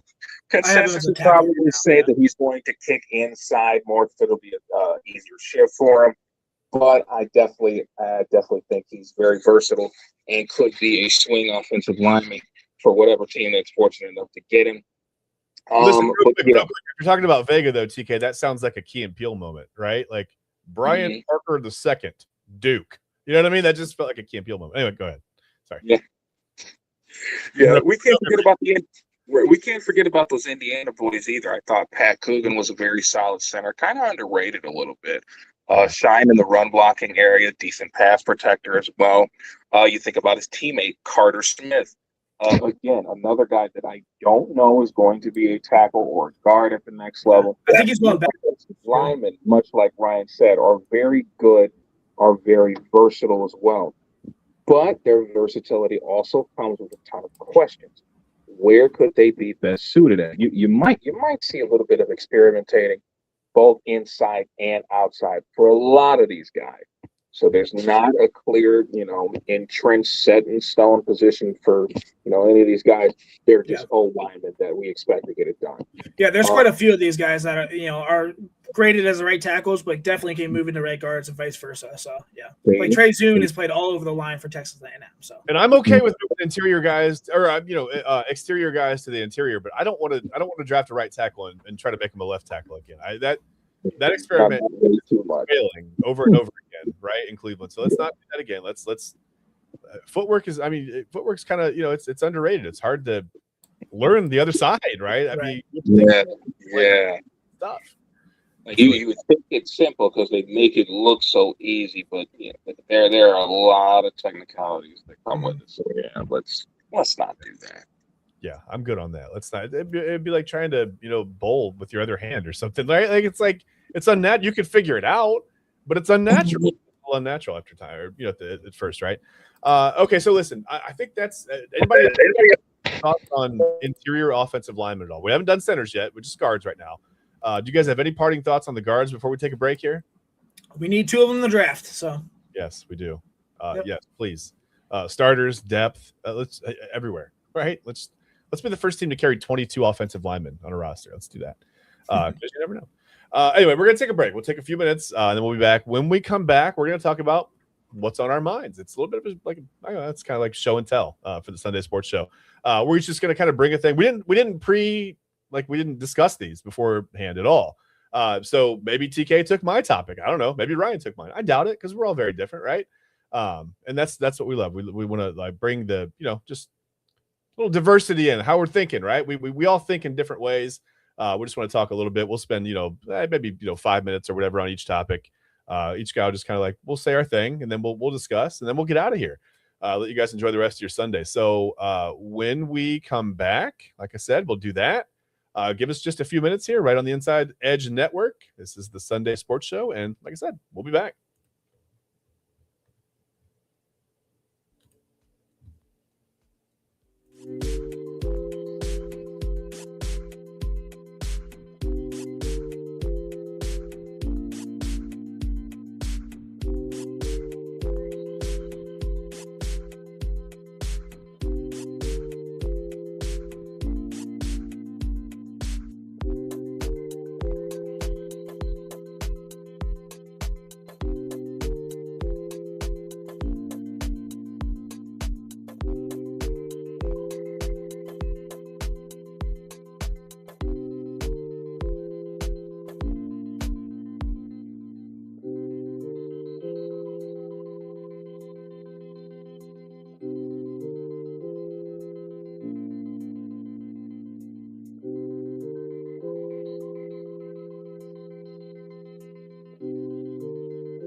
All right, welcome back to the Sunday Sports Show here on the Inside Edge Network. We are just like I said, we're bringing it home. This is pretty much we're winding down. This is going to be something new. I just wanted to try out. We'll see how it goes. But this is a little. I just wanted to call it let you guys know what's on our minds, right? We always talk about the Browns. We talk about the NFL. We get to all the stuff that is concrete. It's out there. It's relevant. Whatever to what's going on. But we don't talk about what's maybe relevant with us a little bit. So Ryan or TK, does either one of you want to start by chance, or do you want me to go first? I don't care. It don't matter. TK, you want to go first? All right, sure. I'd love to give a ultra big happy birthday shout out to James Ambrose Johnson, otherwise known as the great Rick James. Yes, that picture is me at his gravesite in Forest Lawn Park, gravesite out in Buffalo, New York. Definitely took some time in spring of 2024 to go up there to see his gravesite. Definitely one of my favorite musicians. He would have been 78 today. Died August 6, 2004, right before I was getting ready to start 7th grade. And of course, the career resurgence that he had right before his death, thanks to the great Dave Chappelle and his wonderful skits that he did on him. Definitely wanted to lend a big shout out to him, as well as wishing Bell best wishes to his family as well. Yeah, that's pretty much it for me. That was definitely a big moment for me. Bucket list destination definitely checked off for sure. But happy birthday to Rick James. Would have been 78 today. Definitely listened to a few of his tunes before I came on the air today. Did a little bit of wake and bake and had him included in there. So it was a great morning. I just wanted to extend my thanks to him for all the lovely memories that he left us, and try not to dwell on the bad ones as much. Yeah, happy. Yeah, happy. Yeah. But you brought up the Dave Chappelle show. Still, probably my favorite comedy skit show of all time. I mean, Right. My goodness, man! I wish it would have lasted 20 seasons, but here we are. And I don't blame Dave Chappelle in any way for that. By the way, that's not that's an indictment on him. That's clearly not why that show ended. But yeah, that was, God, one of my favorite shows of all time. That was a great era in TV. Maybe one of the last great eras in TV. Ryan, do you want to finish the show? You want me to go next, or you want to go next? I might have misunderstood the assignment here, I guess. Okay, what's on our minds? There's no, it's okay. Go ahead. Bro, I was struggling to find anything. And then I was like, well, I'm just going to do sports related. So I'm just going to pose a question, I guess. I'm going to talk about if you could go back in time and be in one building for any sporting event in history, where would you go and why? I put my top three, but I would Cavs versus Warriors 2016 game 7, obviously. I was there for game, it was 3 or 4, I forget, whichever one was home where we won, which was sweet. But that would have been obviously, LeBron's chase down block wasn't just a play, it was a moment where time stopped, it felt like. So, I mean, it would have just been incredible to be there. Secondly, the 2003 Fiesta Bowl, obviously Ohio State versus 2002 National Championship. Sorry, Ohio State versus Miami. I was a dire Buckeyes fan. That would have been just so fun to be at. And then thirdly, I picked Auburn's Kick 6, the 2013 Iron Bowl. I think that would have been a lot of fun to be at. I think consolation would have been Tim Tebow's game-winning pass to Demaryius Thomas against the Steelers in the playoffs, but. Yeah. Okay. I mean, listen, those are all moments where I remember exactly where I was. The funny thing about the Kick 6, we had ordered food. I think we ordered pizza. We lived in Mayfield Heights, and the delivery guy came to my door. I opened the door and I'm watching the game, and he poked his head in. He's like, "What's going on?" And as he poked his head in, I was like, "Oh, whatever. Alabama's about to try this really long field goal." And he's like, "You mind if I just what?" And so he, the delivery guy, watched that moment with me, sitting in my living room. It was so funny. Just a really cool moment in time. The Kick 6, I'll never forget that. That was just amazing. The way that timed out was perfect. Man, that's a great question. That is, I love that. TK, you have any thought? I mean, where would you go? Ryan, you didn't misunderstand the assignment at all. This is perfect. Oh, man, that was a hell of a question. Definitely. Yes, something. I would probably say definitely Game 7 of Cavs Warriors 2016. That's top of, I think, every Cleveland fan's list. Yeah. Oddly enough, I thought you were freezing up. no. Oddly enough, I would like to be at Cleveland Municipal Stadium, January 21st, 1987. Of course, that's a day in infamy for every Browns fan, even if you weren't alive during that time. I just want to go back to the last time the Browns were really good. Yeah. Like, we were on the edge of the Super Bowl that season, and of course, that horrible moment happened. Of course, I would have froze to death in a pool of my own tears that day, but it still would have been great to have been a part of that crowd, to feel like you were that close to going to Pasadena and competing for a championship. That would have been nice to experience. Yeah. And I think a big one for me, personally, I don't know why. Obviously, I mean, I do know why, but at the same time, the 01-02 NBA season was so special to me for a number of reasons. One, it was the first year that I became a fan of basketball, and the big one, that was the 9/11 season. So a lot of big things happened that year. I would have loved to be in Staples Center for Game 4 of the Western Conference Finals, just to watch Robert Horry bury that three in Chris Webber's mouth to tie the series at 2. I can only imagine how hyped that arena was that day. So yeah, those would definitely be my 3. Hell of a question, Ryan. Yeah, no, this is great, man. This is great. So mine, I don't know if it's weird or not. I guess it's not weird to me. It might be weird to you guys. It's not really a Cleveland moment at all. It's nothing local. I would go back to October 8th, 1956. What happened on that day? You were born. I was born. Yes. This is 22. Don Larson's perfect game in the World Series. That's been a moment that's on the top of my mind. Is like one thing I would love to have been to the stand. Like, it's cool. Like, I've been to a game where a pitcher was. I can't remember even who it was. It was back when the Guardians were the Indians and they were playing. Oh my gosh, I can't remember who they were even playing, but the opposing pitcher had a no-hitter through like 5 innings. And I was sitting there like reckoning with myself. I'm like, well, okay. I mean, yeah, I wanted the Indians to win, whatever at the time. They were the Indians again. But I'm like, I would love to see a no-hitter, right? Like, that'd be really cool to be in there. And then I started thinking, like, how cool would it be, like, to have been at Don Larson's perfect game in the World Series? It's crazy, right? So yeah, Game 5 of the 1956 World Series. I would love to have been there. Again, not my team, but just a really cool, like, I mean, how cool would it have been to have been there? Or maybe like one of Nolan Ryan's no-hitters. I think that would have been great to see, especially as he got older. Upper 30s, 40 years old, throwing no-hitters in the major leagues was ridiculous.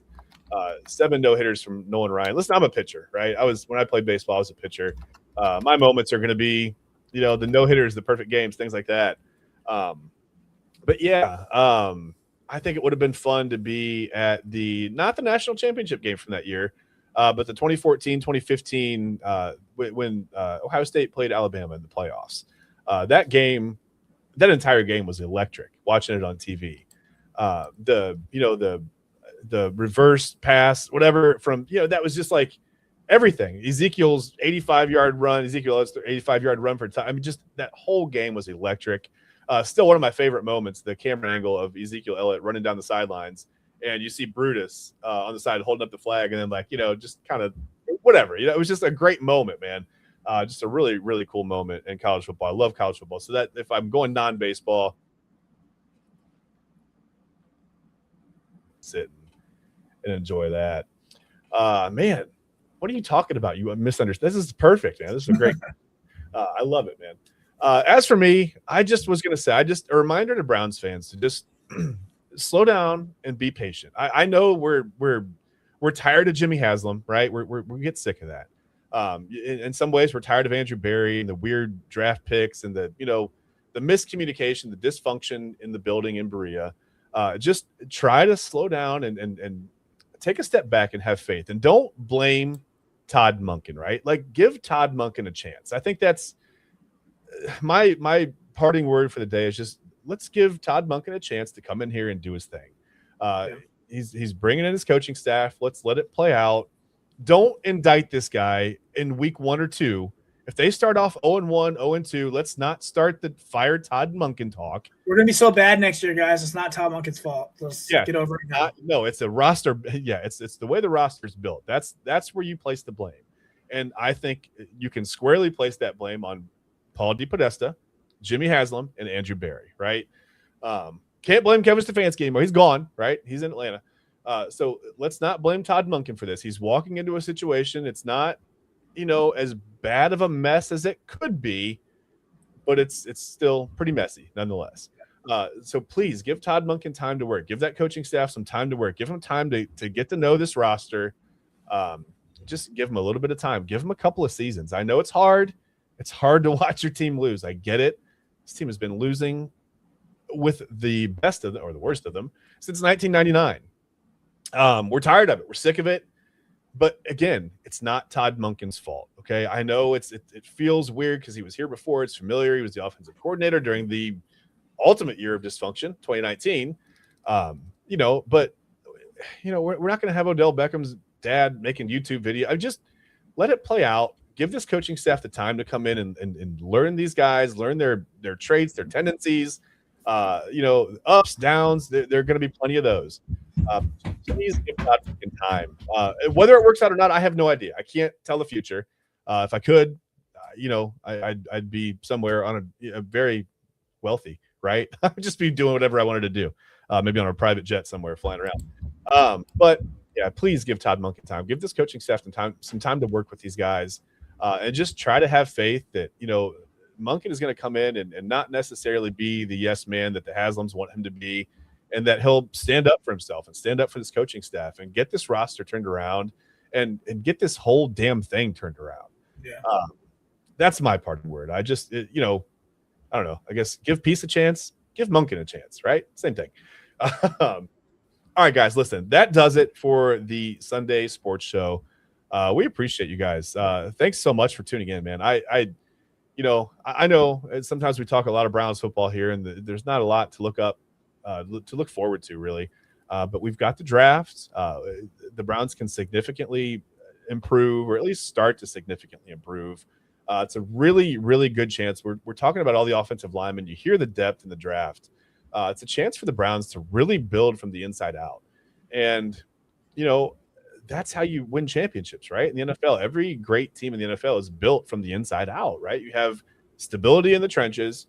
But the one thing you do need to do is find your quarterback, right? The Browns need to find a quarterback. So hopefully Todd Monken can come in and work with Shedeur Sanders, or whoever it ends up being.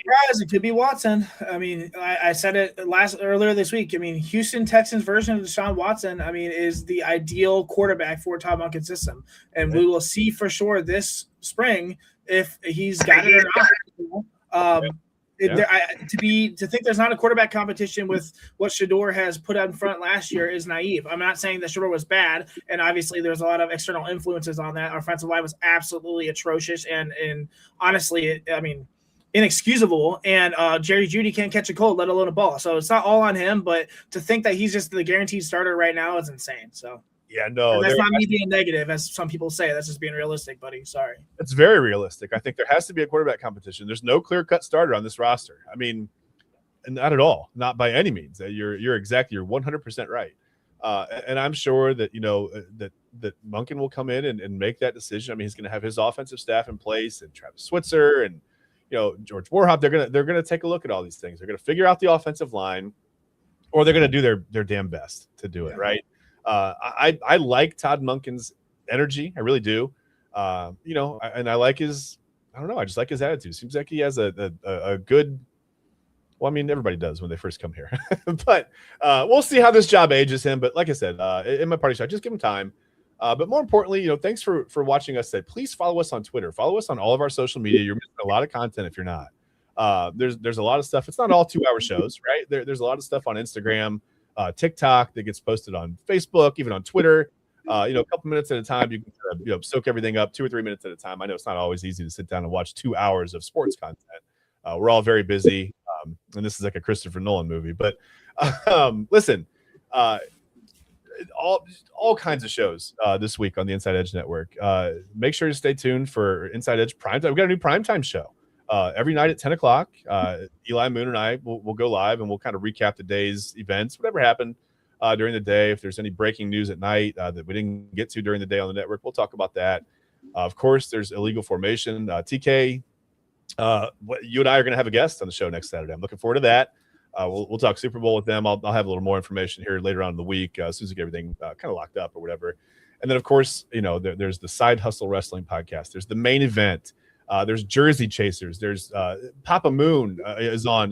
We've got sports. We've got personal interest stories. We've got mental health. We've got everything on the network. Commissioner's Couch will be coming back hopefully at the end of this month too. So fantasy football guys, me and my partner David Cahoon, are going to break down a lot of these prospects and get ready for the fantasy season. So it's going to be a lot of fun. So every voice of the land, everything. I mean, there's just so much going on that we're all involved in. There's so much talent. There's so much information. And we hope that, there's a lot of entertainment as well.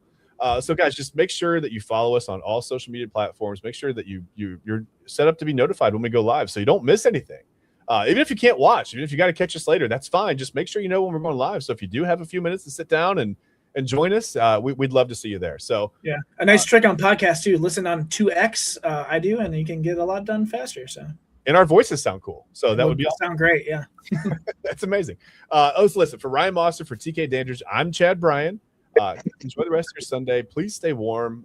Getting reports of 2 feet of snow in some parts of North Carolina with 4-foot drifts. They're just North Carolina. Yeah. New Bern, North Carolina. 2 feet of snow in some areas. So again, stay safe, stay warm. By all means, again, we talked about it. If you're struggling with anything, please reach out, get help, talk to someone. A conversation can save your life, quite simply. Yeah, truly. So just save please, mine. Yeah, mine too. So please, just don't be afraid to reach out. It's believe it or not, it's a tough thing to do. So please do that. Enjoy the rest of your Sunday. We will see you all week at various times here on the Inside Edge Network. Thank you guys so much. We'll see you next time. Bye-bye.